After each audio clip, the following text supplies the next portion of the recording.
So alright, उसके बाद आगे बढ़ते हैं हम लोग। तो फंक्शंस ऑफ रूट्स हो गए सारे के सारे, ठीक है, कोई डाउट है इसमें? नहीं है ना? नहीं। ओके। तो यहाँ पर आप देख सकते हो कुछ डायग्राम्स हैं एनसीईआरटी के ये। So let's see. देखिए, फर्स्ट जो डायग्राम है अपने पास, that is the tap root. ठीक है, ये जो पूरा का पूरा आप इलोंगेटेड स्ट्रक्चर देख पा रहे हो, this is the tap. Okay. And इसकी लेंथ बहुत ज्यादा है। ठीक, इसके साइड साइड से आप देख सकते हैं लैटरल्स निकले हैं, लैटरल रूट्स निकला हो। Now lateral roots are of two types, one is secondary and the other is tertiary. ठीक है, और जो मेन रूट है ये वाला, this is the main root, that is a primary root. ठीक है, ये क्या है? प्राइमरी रूट है। This is the primary. And laterals में सेकेंडरी एंड टर्शरी आ जाएंगे, राइट? तो ये कहाँ पर मिलता है? अभी हमने जस्ट पढ़ा कि ये डाइकॉट्स में मिलता है, राइट? और it goes very deep into the soil. ये काफी अंदर तक सॉइल के अंदर चला जाता है। किसकी खोज में जाता है ये? इसको वाटर चाहिए, मिनरल्स चाहिए, इसकी खोज में ये डीप इनटू द सॉइल जाता है। And again they increase the length of the roots, ऐसे बोल सकते हो, या दे इंक्रीज इन लेंथ, इनका लेंथ इंक्रीमेंट करता रहता है लगातार। ठीक है, लेंथ वाइज इंक्रीज करता है। Now this is the first thing, that is the tap root system, जो हम लोग ऑलरेडी पढ़ चुके हैं। ठीक है, टैप रूट की कहानी हो गई। ये देखो फाइब्रस रूट्स, सेकेंड टाइप। तो फाइब्रस रूट्स रूट्स जो मिलेंगे आपको, they are found in monocots. ठीक है, और मोनोकॉट्स में आप देख सकते हो कि इसका जो लेंथ है वो ज्यादा नहीं है, बट यस इसकी विड्थ जो है ना, विड्थ, चौड़ाई जो इसकी है, दैट इज ज्यादा, राइट? इसकी विड्थ ज्यादा है। इसकी देखो लेंथ क्या थी इस वाले की, टैप रूट की लेंथ ज्यादा। ज्यादा थी, बट फाइब्रस रूट की जो लेंथ नहीं है वो कम है, बट विड्थ इसकी ज्यादा है, बिकॉज इसमें ब्रांचेस निकलते हैं, बहुत सारे फाइबर लाइक स्ट्रक्चर्स निकल जाते हैं। ठीक है, सो यहाँ मैंने लिखा है कि नॉट अ प्रोमिनेंट रूट, ये कोई प्रोमिनेंट रूट नहीं है जो आराम से दिखाई पड़ जाए लंबा सा, ऐसा नहीं है। ठीक है, they do not go deep into the soil, ये डीप इनटू द सॉइल नहीं जा पाता है क्योंकि छोटा सा है, कैसे जा पाएगा? है ना? जबकि tap root deep into the soil जाता है। ठीक है, और एक एग्जांपल यहाँ पे दिया हुआ है, देखो आपके पास एडवेंटिशियस रूट्स का। तो एडवेंटिशियस रूट्स में आप क्या कर सकते हो कि रेडिकल को छोड़कर किसी और पार्ट से निकलने वाले रूट्स को we call adventitious root. For example यहाँ देखो, यहाँ मैंने यहाँ पे कुछ मार्क्स बनाए हुए हैं, देखो ये जो मार्किंग्स आपको ऑरेंज कलर की दिख रही है, ये सारी, ये सब क्या है? सो ये सब नोड्स हैं। अभी हमने पढ़ा कि नोड्स कुछ होते हैं जहां से बर्ड्स निकलता है ना? ये जो नोड्स हैं, हम्म। तो ये जो नोड्स हैं, इनमें से आपके पास देख सकते हो, देखो रूट निकल रहा है, देखो यहाँ पर अगर दिख रहा हो, ये रूट निकला हुआ है। ये देखो नोड्स के ऊपर से रूट निकले हुए। ठीक, जहां जहां नोड्स हैं वहां वहां आपको रूट्स नजर आ जाएंगे। ठीक है, वही लिखा है कि roots develop from nodes of the stem. ठीक है, तो नोड से निकला, रेडिकल से नहीं निकल रहा है रूट।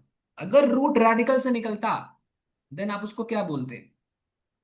अगर रूट रेडिकल से निकलता तो उसको आप टैप रूट बोलते। बट यहाँ पर ये रेडिकल से नहीं निकल रहा है, इसलिए इसको आप क्या बोलोगे? इसको बोलोगे एडवेंटिशियस। ठीक है, सिमिलरली ये भी रेडिकल से नहीं निकल रहा है, तो ये भी एडवेंटिशियस का ही एग्जांपल है।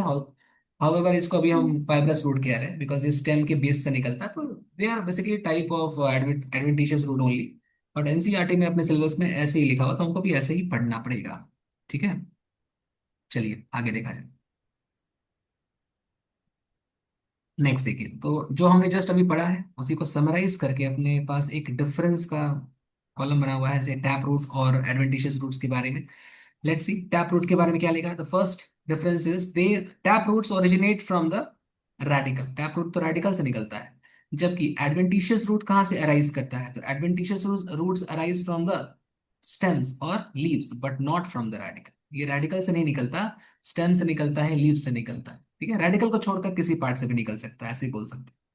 Second difference, tap root is a single main root and is quite thick. Tap root main root है, मोटा सा होता है, और ये पतले होते हैं। देखो इस तरफ देखो, here many long roots arise in a group and are fibrous. Fibre मतलब धागे जैसा पतला पतला होता है। ठीक है, जबकि ये थिक होता है, ये थिन होता है। ओके, थर्ड डिफरेंस है, टैप रूट्स जो होते हैं दे आर ऑलवेज अंडरग्राउंड, हमेशा जमीन के अंदर मिलेंगे आप। एडवेंटिशियस रूट हो सकता है कि दे मे बी अंडरग्राउंड, ठीक है, और they may be aerial. Aerial means they can be in the air, मतलब ग्राउंड के ऊपर हो सकता है। ठीक है, जैसे अभी आपने एग्जांपल देखा था जस्ट अभी ये वाला, तो जो भी एनसीईआरटी का डायग्राम था, ये वाला देखो, जहाँ नोड्स का एग्जांपल हमने लिया, दिस वन, हम्म। ये वाला। तो ये तो रूट जो है ये जमीन के ऊपर है, अंदर नहीं है। ठीक है, तो एडवेंटिशियस रूट अंदर भी हो सकता है, बाहर भी हो सकता है। ठीक है, वही है थर्ड पॉइंट। फोर्थ पॉइंट पर आइए। तो प्राइमरी रूट्स जो होते हैं can live for many years. ठीक है, जो टैप रूट का प्राइमरी रूट है वो बहुत सालों तक रह सकता है। बट एडवेंटिशियस रूट जो होते हैं वो शॉर्ट लिव्ड होते हैं यहाँ। ठीक है, तो ये कुछ डिफरेंसेस हो गए, ये बोर्ड एग्जाम्स के लिए खास कर आता है।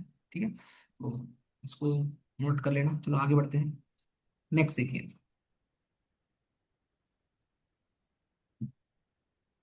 तो रीजन्स ऑफ रूट क्या होता है? देखो देखो, रूट को अगर मैं मतलब डिवाइड करूं, सो अपने पास चार रीजन्स हो सकते हैं रूट्स के। ठीक है, चार पार्ट्स या जोन्स हो सकते हैं।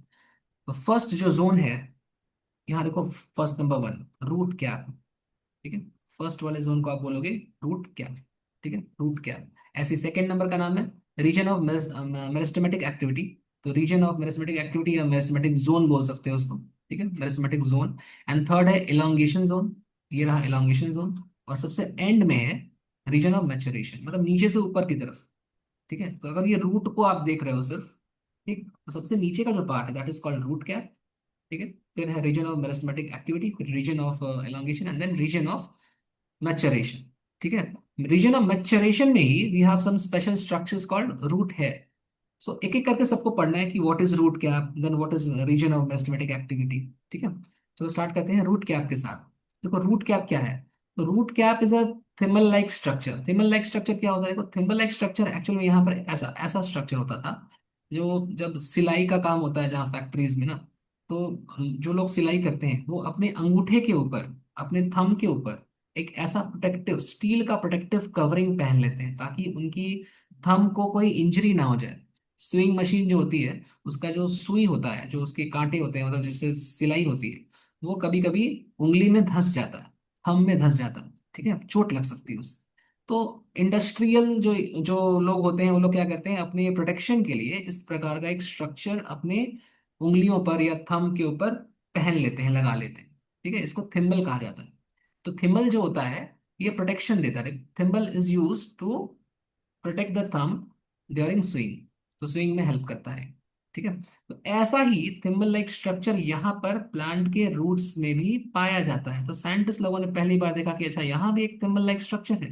ठीक है, तो यही इसको बोल दिया गया कि थिम्बल लाइक स्ट्रक्चर, इसको हम रूट क्या बोलते हैं, ये रूट को प्रोटेक्ट करता है। देखिए आगे क्या लिखा है। तो similarly root cap is also use to protect the tender. Tender मतलब डेलिकेट सॉफ्ट। ठीक है, एपेक्स मतलब टिप ऑफ रूट। तो रूट के टिप को सॉइल के फ्रिक्शन से बचाना होगा, बिकॉज जब रूट मूव करता है and it goes deep into the soil, then soil के जो पार्टिकल्स होते हैं ना, तो they can harm the roots, because root जो है वो बहुत ही सॉफ्ट होता है, बिल्कुल सॉफ्ट स्ट्रक्चर है, टेंडर स्ट्रक्चर। ठीक है, तो ऐसे स्ट्रक्चर को प्रोटेक्शन की जरूरत है and that protection is provided by the root cap. Okay, आगे देखो, वही चीज यहाँ लिखी हुई है। When the root moves into the soil, it may get damaged due to friction with soil particles. तो डैमेज हो सकता है। So the root cap provides protection to the root tip. ठीक है, रूट टिप को प्रोटेक्शन देता है as it makes its way through the soil. जैसे जैसे ये रूट अंदर की तरफ जा रहा है वैसे वैसे इसको प्रोटेक्शन का काम दिया जा रहा है with the help of root cap.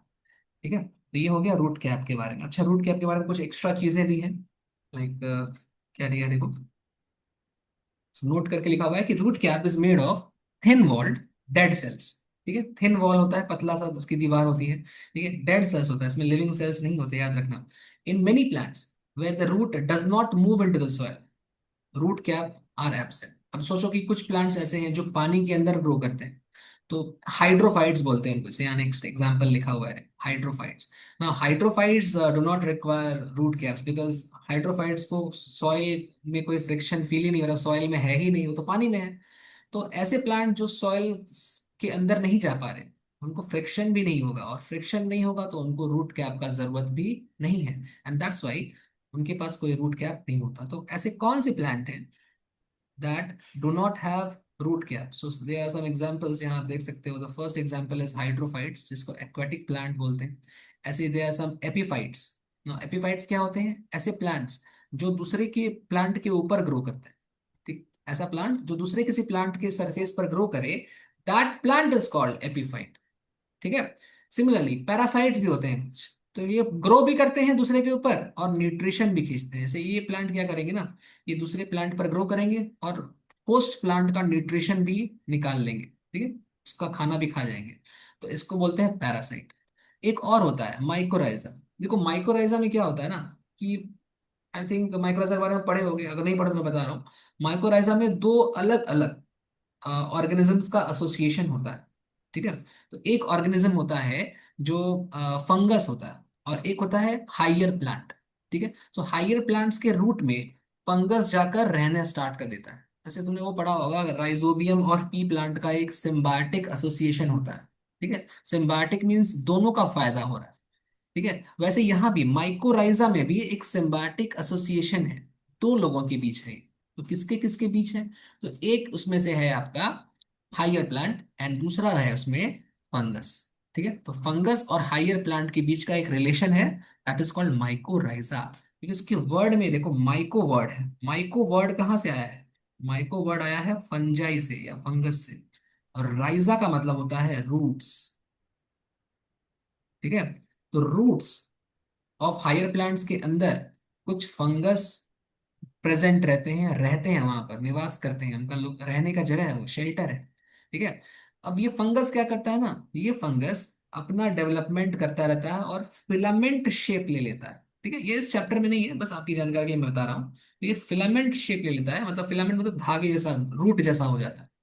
तो ऐसे प्लांट का जो वाटर एब्जॉर्प्शन, मिनरल एब्जॉर्प्शन है, वो फंगस ही कर देता है, उसको रूट की जरूरत ही नहीं पड़ती, ठीक है। तो ऐसे प्लांट के अंदर रूट्स नहीं होते, बल्कि फंगस ही रूट का काम करते हैं, ठीक है। तो वही यहाँ पर लिखा है देखो, mycorrhiza because fungi replace the root hair and root cap. वहां पर रूट कैप की भी जरूरत नहीं पड़ेगी क्योंकि फंगस है वहां पे। तो रूट को प्रोटेक्शन की जरूरत भी नहीं है, रूट ही नहीं है यार वहां पे, तो फंगस वहां पर सारा काम कर रहा है, दैट्स वाई वहां भी रूट कैप नहीं होता। तो दीज आर सम प्लांट्स जहां पर रूट कैप नहीं होता है, ठीक है।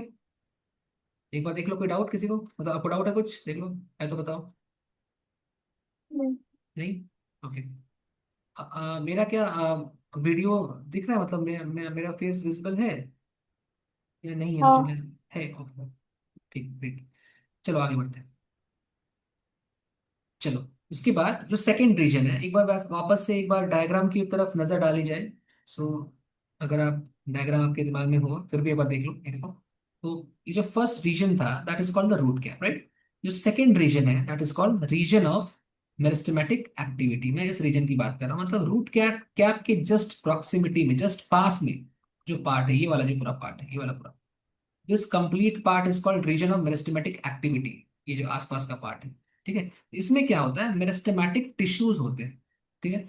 आई होप आपको पता है मेरिस्टेमेटिक टिश्यू क्या होता है, ठीक है। अगर नहीं पता तो सुन लो। मेरिस्टेमेटिक टिश्यू वो टिश्यूज हैं जिसके अंदर जो सेल्स होते हैं वो लगातार कंटिन्यूअसली सेल डिवीजन करते हैं, डिवाइड करते रहते हैं, ठीक है। तो ऐसे सेल्स जो कंटिन्यूअसली डिवाइड करेंगे, तो नंबर ऑफ सेल्स लगातार बढ़ता रहेगा, ठीक है। तो नंबर ऑफ सेल्स इस रीजन में लगातार इंक्रीज करता रहता है, करता है, ठीक है। तो चलो एक बार इसका थ्योरी पढ़ लेते हैं। तो रीजन ऑफ मेरिस्टेमेटिक एक्टिविटी, तो दिस रीजन और zone is present just above the root cap, root cap के जस्ट ऊपर होता है। Cells of this region are very small in size, बहुत छोटे छोटे साइज के होते हैं, लगातार डिवाइड करते हैं। Compactly arranged, compactly arrange means इनके बीच का जो डिस्टेंस होता है दैट इज टू लेस, बहुत कम डिस्टेंस है दोनों के बीच, ठीक है। और क्या होता है देखो, तो और इसके अंदर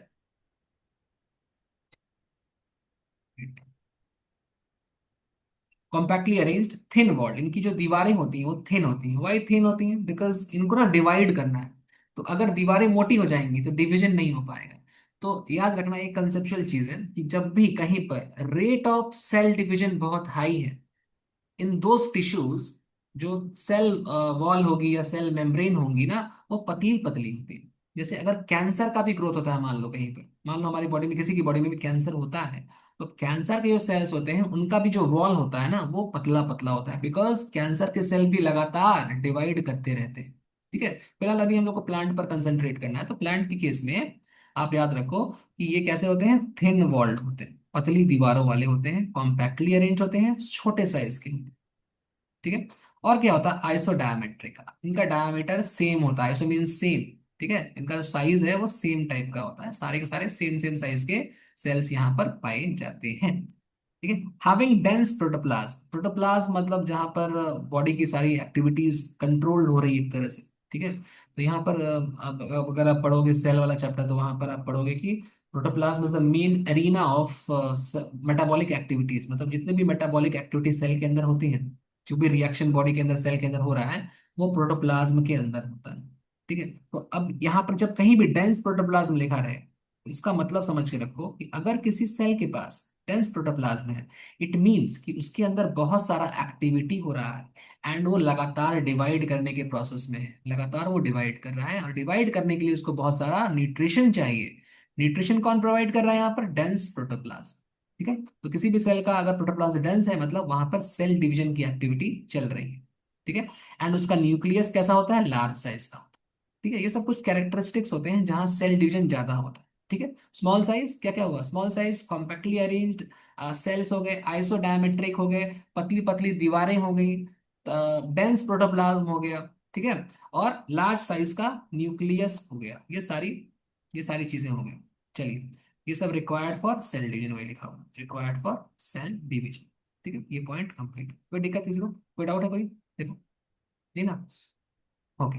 नेक्स्ट देखो, these cells divide repeatedly and increase in cell number, again the same thing. यहाँ फिर से क्या होगा? सेल डिवीजन होगा एंड सेल डिवीजन की वजह से ultimately there is some increase in number of sales.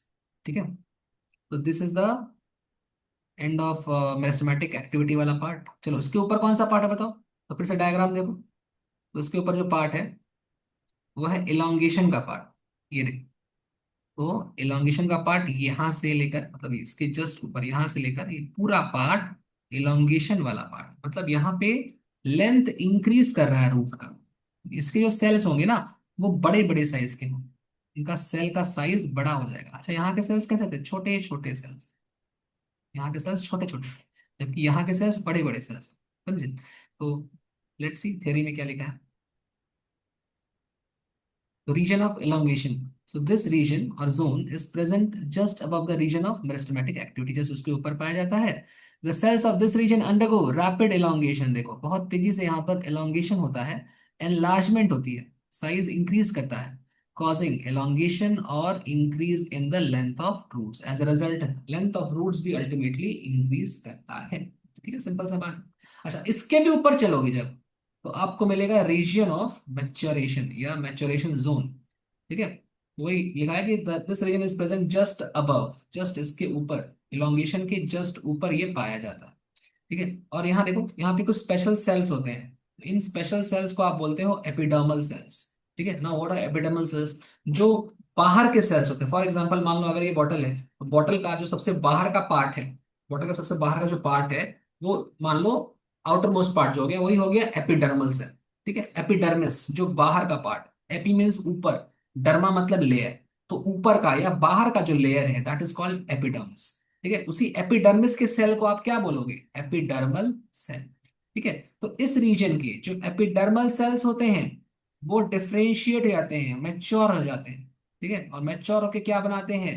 They mature into very fine, पतले पतले डेलिकेट नाजुक से थ्रेड लाइक धागे जैसे स्ट्रक्चर्स कॉल्ड रूट हेयर्स। ठीक है। पतले पतले धागे जैसे स्ट्रक्चर्स बनाते हैं जिन्हें हम नाम देते हैं रूट हेयर का। ठीक है। और ये रूट हेयर याद रखोगे आप, यूनिसेलर होता है, सिंगल सेल से बना होता है, यूनिसेलर रूट हेयर्स होता है। ठीक है।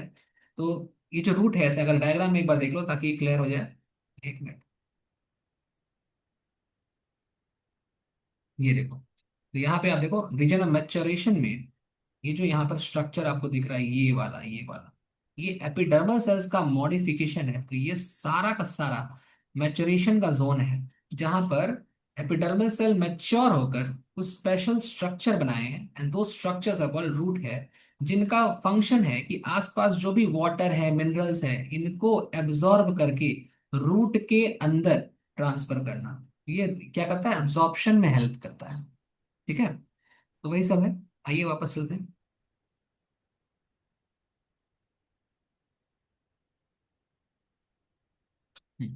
सो देखो ये point, so these root hairs help in absorption of water and minerals from the soil। ठीक है। तो ये हो गया सारे के सारे जोन खत्म।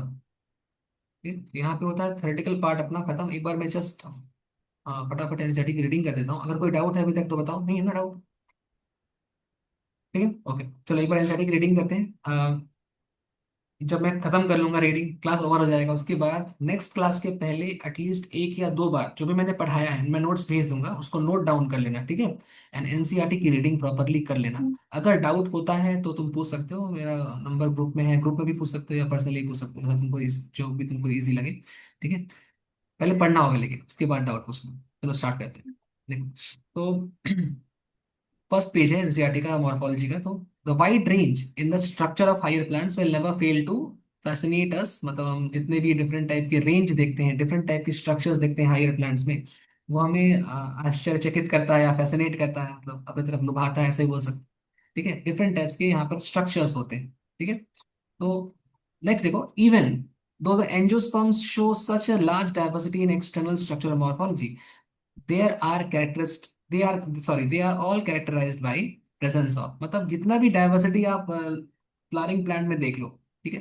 डाइवर्सिटी तो वैरायटी तो है, डिफरेंट टाइप का प्लांट, मैंने एग्जांपल दिया था, मैंगो प्लांट डिफरेंट होता है, पाइनएप्पल का अलग होता है, गुआवा का अलग होता है, डाइवर्सिटी है वहाँ, डिफरेंट वैरायटीज हैं, but still all of them have roots, stem, leaves, सबके पास ये सब स्ट्रक्चर्स कॉमन होते हैं।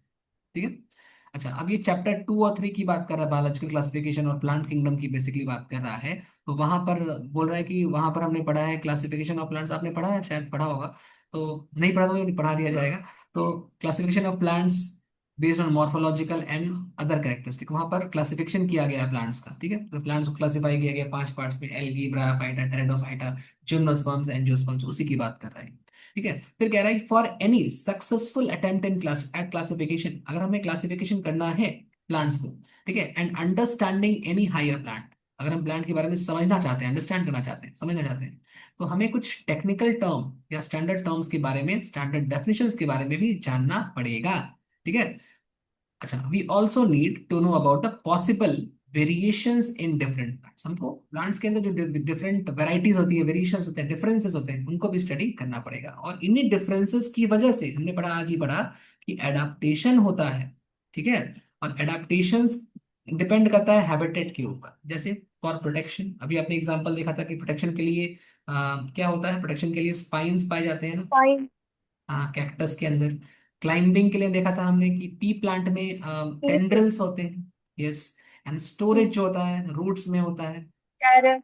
कैरेट में होता है। वेरी गुड, अच्छा, तो ये सब एग्जांपल्स हैं। ठीक है, अब देखो कह रहा है कि ये मैं उस वक्त बोला था कि एनसीईआरटी की लाइन है कि हम वीड को अगर बाहर निकालें, अनवांटेड प्लांट को हम वीड कहते हैं।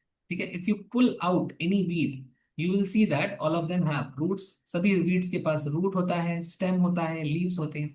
ठीक है, हो सकता है कि उनके अंदर फ्लावर्स एंड फ्रूट्स भी हों। ठीक, तो ये सब भी एंजियोस्पर्म्स है, तो इनके पास भी ये सारे पार्ट्स तो होंगे।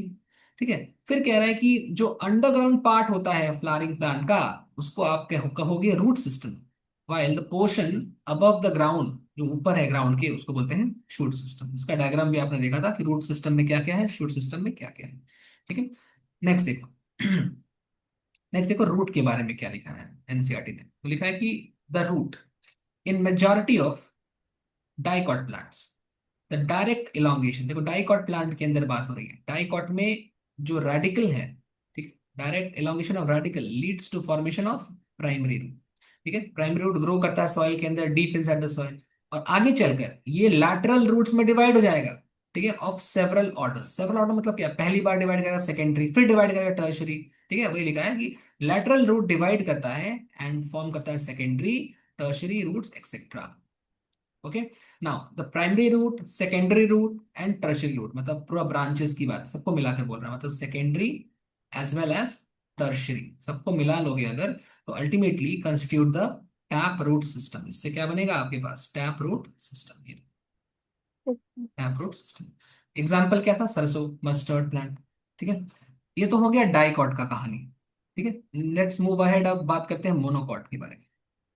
तो इन मोनोकॉट प्लांट्स के, in monocot plants the primary root is short lived, कुछ दिन तक जिंदा रहता है, उसके बाद वो मर जाता है, and it is replaced by a large number of roots, बहुत सारे रूट्स बन जाते हैं। These roots originate from the base of the stem.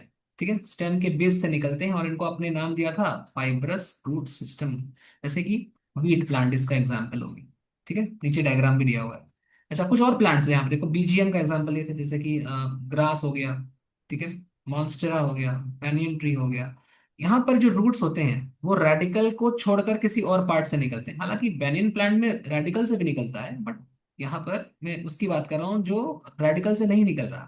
तो जो रेडिकल को छोड़कर किसी और पार्ट से निकलने वाले रूट्स हैं, those roots are called adventitious roots. ठीक है। अच्छा, ये तो हो गए डिफरेंट टाइप के रूट्स के बारे में बात। अब इनके फंक्शंस क्या होते हैं वो देखो। फंक्शंस ऑफ रूट्स इस पैराग्राफ में लिखा हुआ है, इस पैराग्राफ पढ़ो। The main function, the main function of,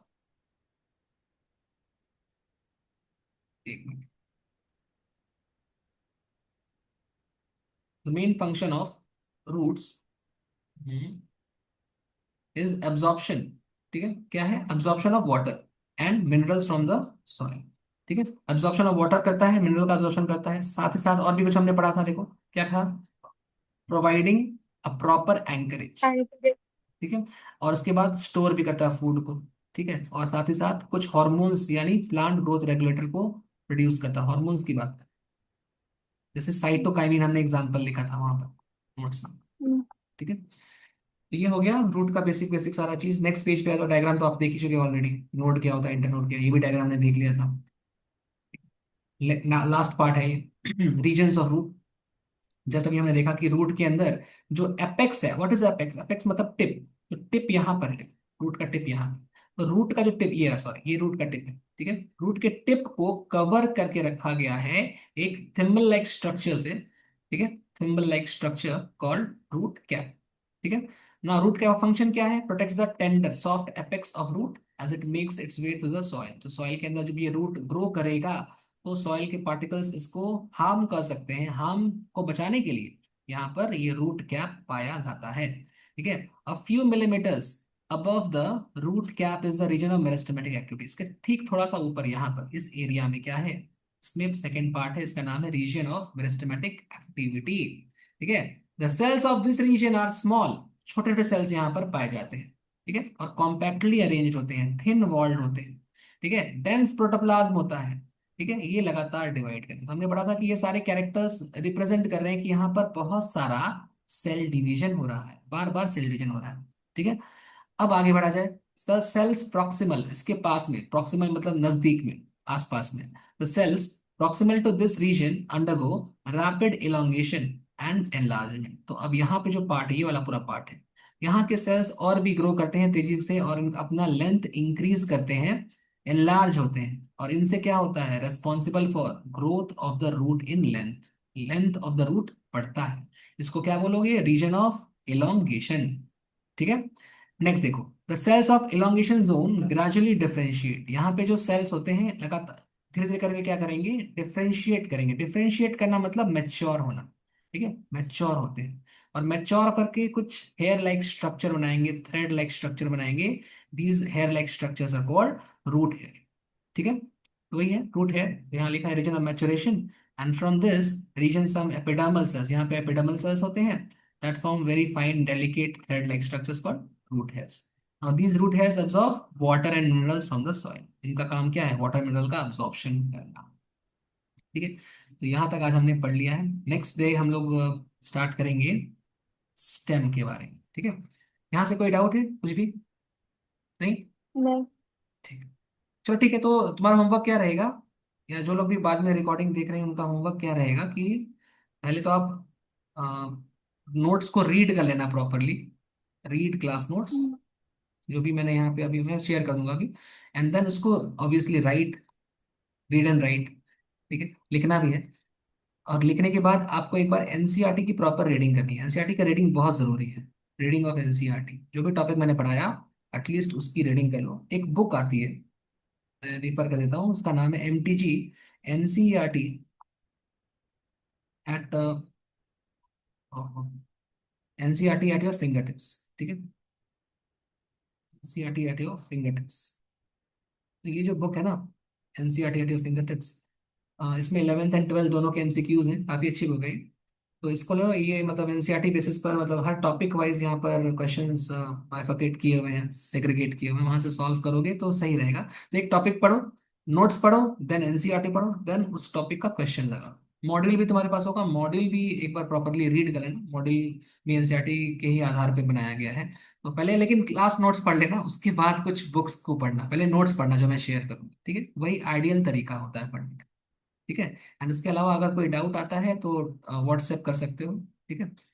और बस उसके बाद नेक्स्ट क्लास में देखते हैं, ठीक है। और कुछ बोलो। नहीं, ओके ठीक है, चलो फिर एंड करते हैं क्लास को। थैंक यू ज्वाइन करने के लिए।